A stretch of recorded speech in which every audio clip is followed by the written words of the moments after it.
September 18. Andito tayo sa lugar ng La Gomera, sa San Sebastian, La Gomera, dito pa rin sa lugar ng Spain.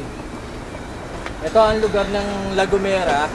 Dito naman tayo papasyal, dito tayo lalabas at dito natin aalamin kung ano ang pwede nating gawin dito, kung anong klaseng event na naman ang mangyayari ngayong araw na to. Ayan, papasyalan natin yan.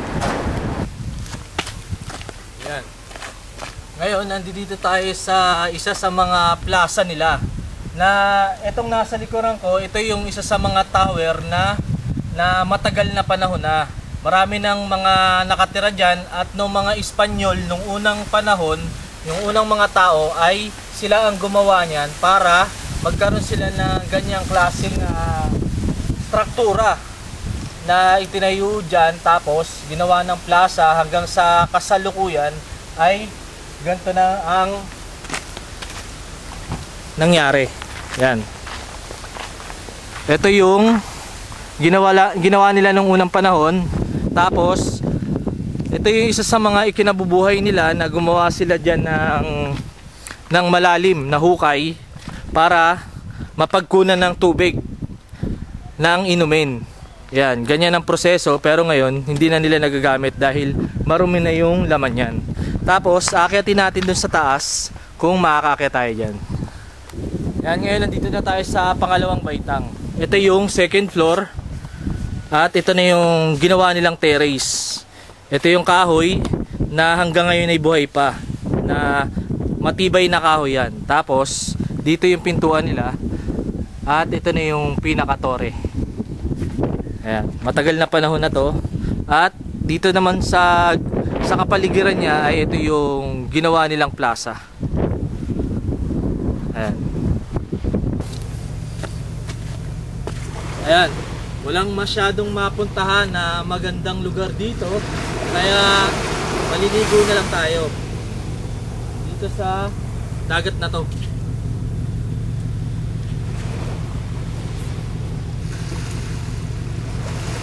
Habang nandito yung barko natin, maliligo na lang tayo dahil walang magandang mapuntahan dito. Dahil itong lugar na to dito sa San Sebastian ay probinsya pa, kaya yung mga tao rito ay hindi pa masyado ganun karami. Kumbaga, yung mga tao rito ay nandoon sa bundok na yun na hindi naman natin kailangan akyatin dahil baka ma-crew on board na tayo, dahil ang oras na ngayon ay alas 4, isang oras na lang tayo gagala para makapasyal.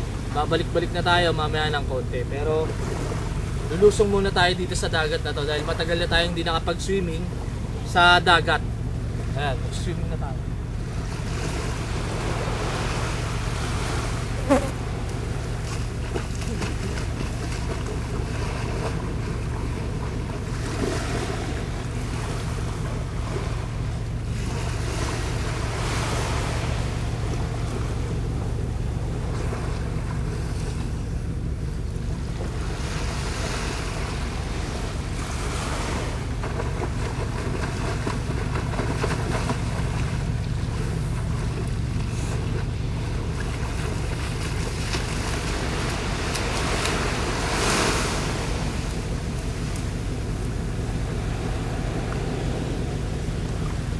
Ayan, nabinyagan na tayo dito sa lugar ng Spain, dito sa San Sebastian, La Gomera.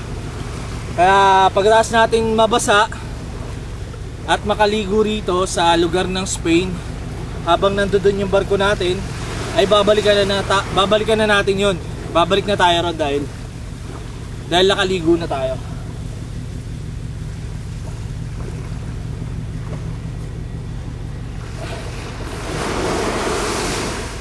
Uwi na tayo sa atin. Yan, habang doon meron din mga naliligo. Ayan, yan sila. Mga pasahero din yan na pagtripan, na maligo rito sa gilid ng dagat na yan. Tapos ito yung kabuuan ng Spain sa San Sebastian, La Gomera. Yan, habang nandoon yung barko natin, nababalikan natin yan. ay dito naman sa kabila ay mga ayan, mga namimingwit diyan sa mga batuhan na yan. Ayan, tapos pagkatapos natin maligo ay uuwi na tayo dahil nabinyagan na tayo rito sa dagat na to para babasa. Dala tayo sa barko para maligo ulit para matanggal yung alat tubig. Yan. Ang date na ngayon ay November 19. Dahil lumabas kami ng kaibigan ko si JR. Bumili kami rito sa lugar ng Tenerife. Dito sa Spain pa rin tayo. Pero bukas Las Palmas. Hindi sigurado kung makakalabas dahil ano kami nun, embarkasyon. Kaya ito na yung pagkakataon namin para lumabas. Bumili ka ng ano binili mo pare? Patingin nga yan. Ano ba yan? Speaker. Speaker yan. Computer yan. Bali nabili niya lang ng mura yung speaker na yan na nagkakahalaga ng 100 euro. Yan, ako bumili naman ako ng 1 terabyte sa na hard drive para sa laptop ko. Habang andito yung barko natin, tatlong naglalaki ang barko. Ayan, ito yung mga barko dyan sa gilid na yan. Yan, bukas Las Palmas naman tayo. Di ba pare? Oo, Palmas. Yan. Hindi ako makakalabas. Bago kami bumili ng electronics, kumain muna kami sa McDonald's. Kaya lang, hindi na na-videoan, busy kasi nagmamadali kaming Videoan mo yung mga nagmamadali kami lumabas dito. Ayan, mga tropa natin yan. Ayos lang pare. Ayos lang. Ayan. Isa yan sa pinaka-importante sa magsaysay yan. Kapatid niya yan. Orika please. Ayan, nandito na tayo sa loob ng bus.